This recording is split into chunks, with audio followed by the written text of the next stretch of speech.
So generous, thank you.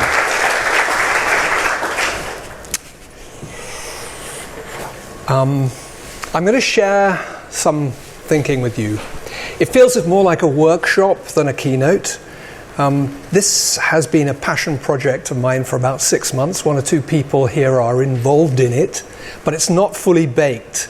And that's why I want to share it with you, bright people with a passion to change the world for the better. So, without further ado, do you ever ask yourself, where are we going? Where is humanity actually heading? Because, as you know, particularly if you ride by tube, every day life gets tougher. There's just no time to think. Now, Peter's already shared some statistics. I'm going to be really pertinent as we're in London. Doctors say that 1 in 3 Londoners are mentally ill. In America, 25% of all Americans are taking psychiatric medication. And that is not recreational drugs, alcohol, that's prescription medication. Curiously, if you look at countries that are richer, the richer they get, the more unhappier they get. Now, half the reason I'm here and half the reason I've gone down this road is because some people can't cope. The girl on the right of this image is actually my niece, or was my niece, called Mimi Scar, and 2 years ago she committed suicide.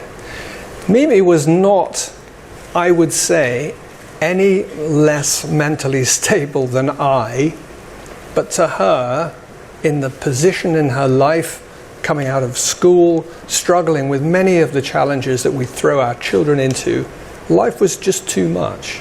And she's not alone. Suicide is man's biggest killer. Between 19 and 56, that's a huge chunk of men. Suicide is killing more than any other. Now, one of the reasons that Clayton Christensen suggests is that over the years, probably since shareholdings in companies existed, shareholders have demanded 2 things of people running businesses. That they make gains in efficiency and they reduce cost. And of course, in the early days of the Industrial Revolution, that was easy to do. You'd buy a steam engine or you'd automate nasty, dirty, dangerous jobs. But today, it's different. Today, we're seeing the automation of everybody's job. We're also seeing the speed of everything increasing. And what's the net impact of that? Well, I don't need to tell people here. We're all drowning in information, in messaging. We're stressed. Now, I've worked in technology for 30 years. I feel very passionately about technology, and I feel I'm coming to the defense of technology because most people believe that technology is to blame for the fact that we're all stressed. And my thesis is this. I believe that technology is not deterministic.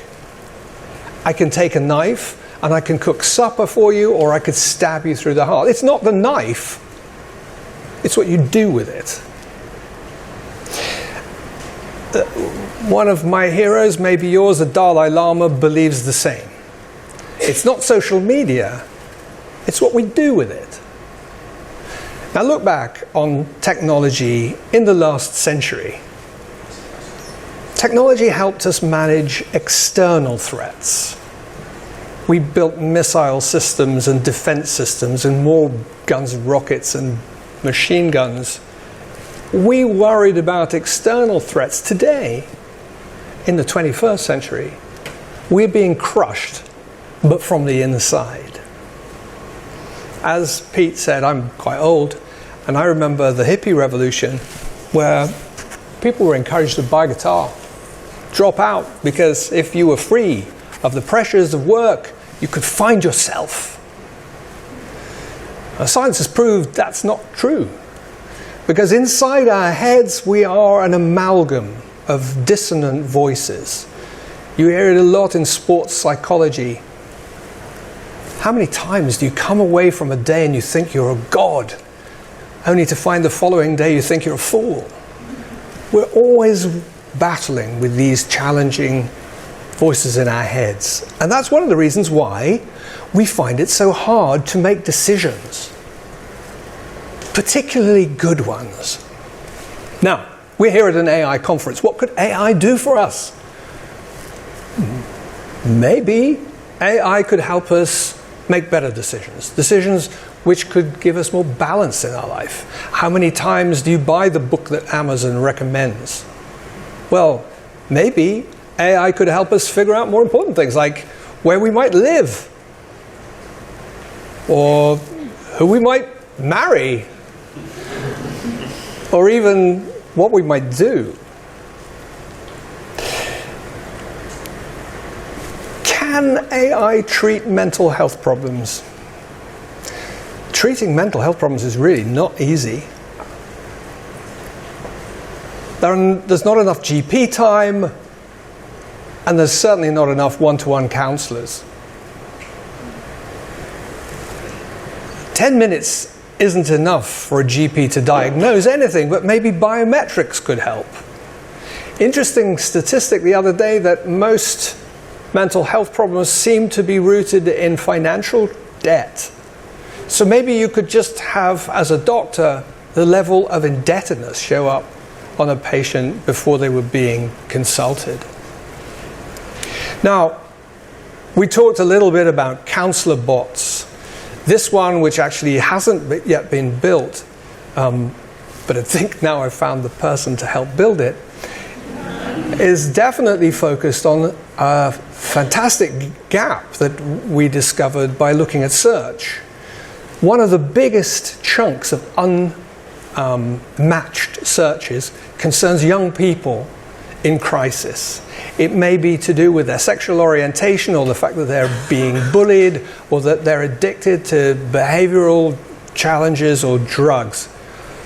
But ultimately, we could create something that would simply build on the insight and information that already exists on the internet. I'm not suggesting that this is pure AI coming up with great genius solutions, but simply dredging from the world FAQ answers and content that may help to balance the problems that young people are suffering from. Now, one of the other challenges is about mental health education. There isn't any. There certainly doesn't appear to be any support in school of real note. And by the way, actually, it's not just mental health that needs to change, because education itself is a root cause of mental health problems in young people. If you think about how education used to play a part in society, we would go to school, we would learn stuff, we'd go to work where we'd use the knowledge we'd learned in school, and then we'd go and dig the garden. Well, as you all know, as we all know, knowledge today has a much shorter shelf life. We're always learning, we're always trying to discover. But at the same time, we should also always be trying to discover why we feel the way we do and how we might be able to improve it. I bet if I ask anyone in this room, what is it that brings joy to your life? You'd probably scratch your head for a bit. Very few people know. We live in our world almost running on rails that have been set by others. How can we actually find more joy in our life? Where does joy come from? I go back a bit.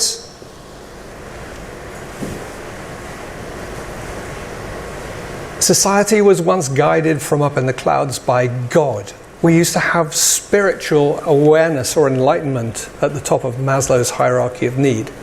There's not much there anymore.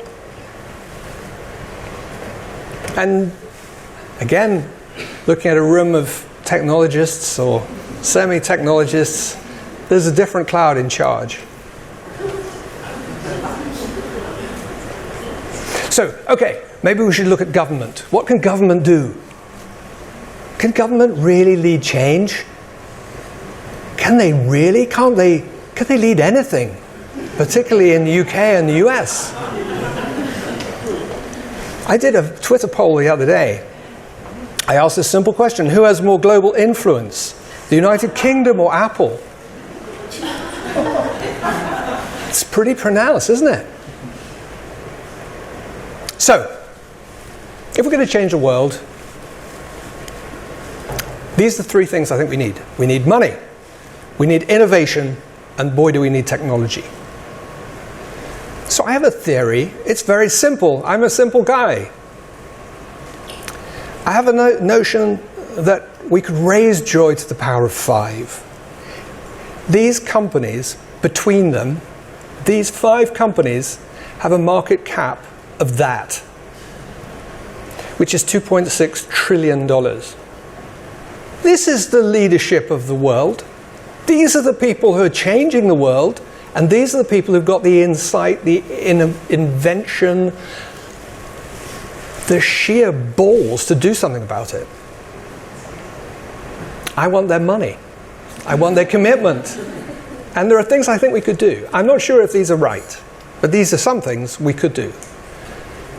Firstly, we could build a social impact fund. I talked to a guy the other day about social impact funds. I never realized, but apparently only about 20% of a social impact fund actually gets invested in social impact. The other 80% gets invested in far more prosaic investment vehicles in order to make back the money that's lost on the social impact. Because most people are investing, they want 5% return on social impact fund. I think that's wrong. I think people need some other way of determining whether their money's doing good. And I'll come to that in a little while. I'd love to fund and build this Twelper platform that I was talking about before, because I can see it could really play a useful part. Search for young people in crisis. Then there's another simple thing that we could do, is to create a simple measure for human joy. And I don't know how many people know the Net Promoter Score. It's so simple. Net Promoter Score, most people thought, nonsense. Actually, it's really good. Consider for a moment if a company had not only profits that it declared at the end of the year, but how many joys or dollars or whatever this currency unit was that they created in the endeavors that they brought to society. And finally, I would love to build a JoyTech Institute, a place to explore human joy, where it comes from, how we can build more of it, how we can look after people, how we can care, but more importantly, make people's lives full. This is just a little passion project. It's called JoyTech. I would love everyone in this room to be a part of it. Thank you very much.